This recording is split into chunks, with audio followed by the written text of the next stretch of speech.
and welcome to Knit Pickers PEI. In today's video tutorial, we are going to look at a super easy way to graft stitches in stockinette stitch. You don't need any knitting needles. All you need is a darning needle and your finished product. Now you could use this technique to finish off the toe of a sock, the top of a mitten, even the shoulder seam of a sweater. It creates a beautiful, beautiful finish. Now, many folks are nervous about knitting socks. In our last tutorial, we covered how to turn the perfect heel.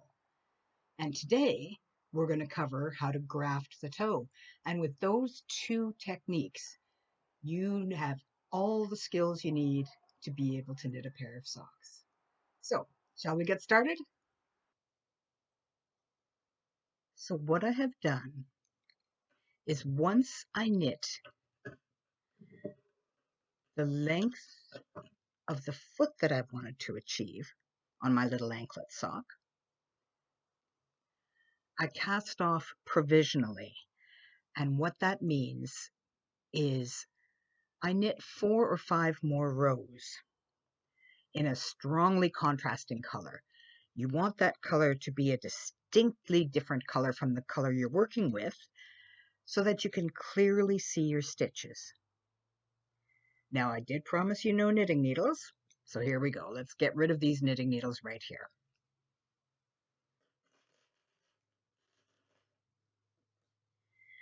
Now, when I finished my knitting, I left a fairly lengthy tail. I would rather have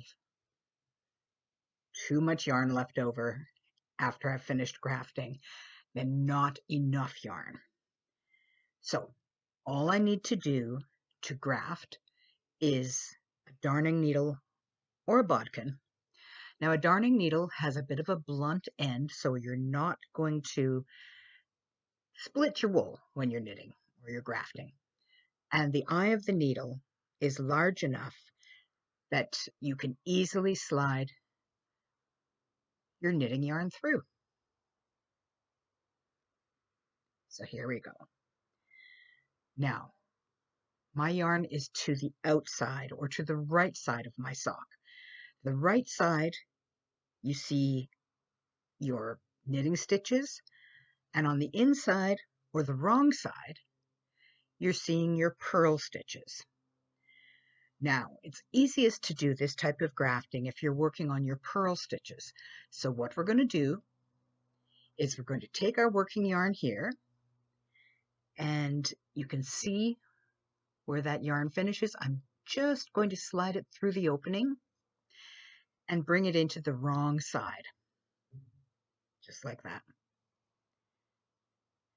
Now, if I give a little tug,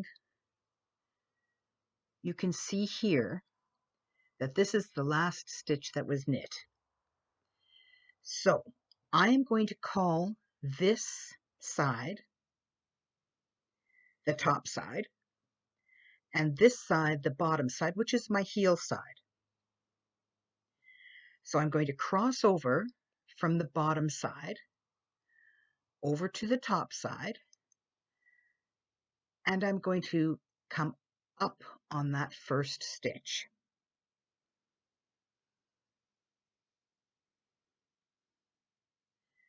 And then I'm going to cross back over to my bottom side, and I'm going to go down on the first stitch and up on the second stitch. And knit that on through. And then I am going to go down on my first stitch and up on my second stitch on the top side. Down on my second stitch, up on my third stitch on the bottom side. You don't need to keep track of what stitch you're on. All you're doing is you're crossing over. So here I'm crossing over from my bottom side to my top side. I'm going down into the stitch that I had previously been in. So you can see there's already a stitch that comes out of that.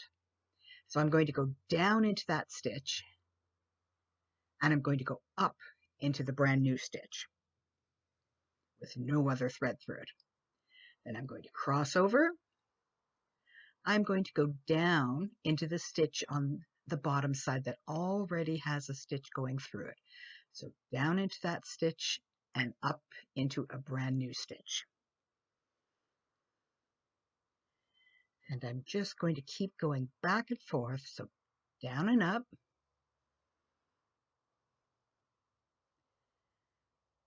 Down and up.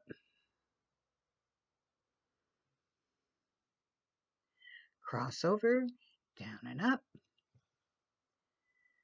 Cross over, down and up. And it is that simple to do your grafting. Cross over, down and up. Always going down into the stitch that you had previously worked before. Cross over, down and up. And you're always coming up into a stitch that has not been worked. Cross over, down and up. And I'm nearing the end of this row, and then I'll show you how we finish this off. Cross over, down and up.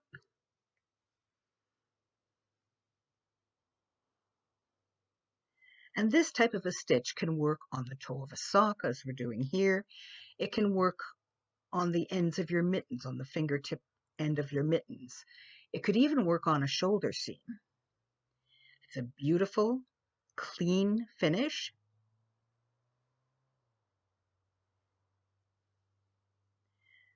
Almost like an invisible seam. And especially with a sock, what's really nice is there's no ridge to this seam. So when you're wearing your sock, you're not going to feel the seam whatsoever. And actually, that's really important for people who have diabetes and other health issues like that. So here we are. I've only got one live stitch left.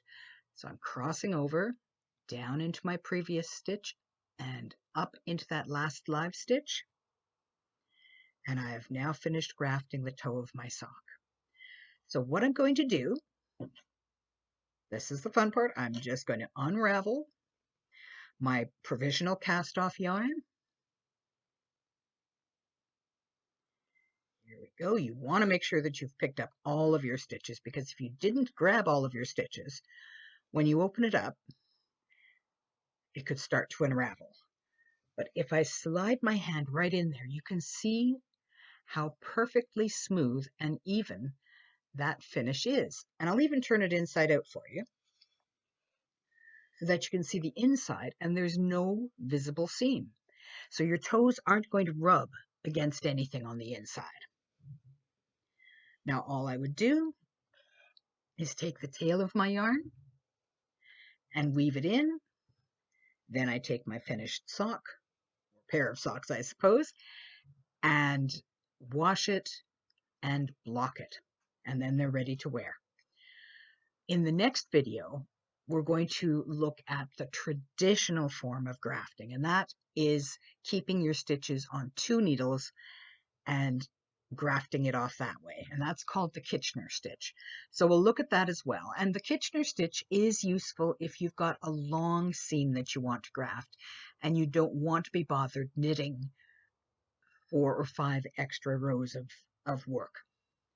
Personally, I love working the provisional cast off when you're working with grafting, because the stitches are so easy to see and it's a simple process.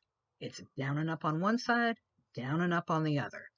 So in our previous video, we covered how to turn a perfect heel. And in this video, we've covered how to graft the toe of your sock. With those 2 skill sets, you now know everything you need to be able to knit your first pair of socks. So I hope you found this video tutorial to be helpful and easy. So good luck with knitting your first pair of socks, and happy knitting!